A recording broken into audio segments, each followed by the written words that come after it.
1 सितंबर से यानी मंडे से, अब जो मंडे आ रहा है, मंडे से चांदी की नई हॉलमार्किंग शुरू हो रही है।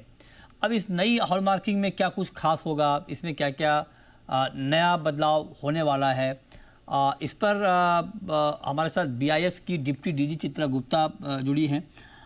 मैम, बहुत स्वागत है आपका जी बिजनेस पर। पहला सवाल तो यही कि 1 सितंबर से चांदी की ज्वेलरी पर नई हॉलमार्किंग होगी, राइट? इसमें क्या क्या बदलाव आएगा, क्या बदलेगा इसमें? 1 सितंबर 2025 से हम लोग सिल्वर की हॉलमार्किंग को बदल रहे हैं।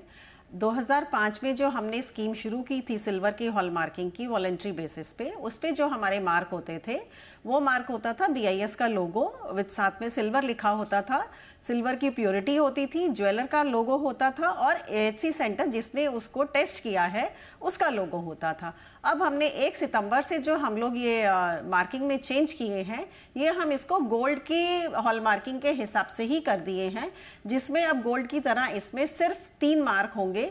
BIS का लोगो विद सिल्वर होगा, सिल्वर की फाइननेस होगी और साथ में हमारा 6 डिजिट अल्फा न्यूमेरिक कोड होगा, जैसे कि गोल्ड की ज्वेलरी में होता है HUID, which can be a combination of numbers and alphabets, और it could be only numbers और ओनली अल्फाबेट्स।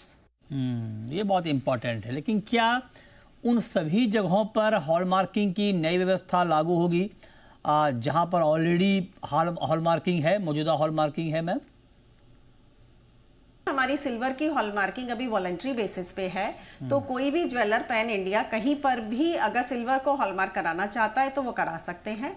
आज की डेट में हमारे करीब 230 एसिंग एंड हॉलमार्किंग सेंटर्स हैं जो कि सिल्वर की हॉलमार्किंग करते हैं। चलिए, तो ये बहुत महत्वपूर्ण अपडेट आपने दिया। आप रोक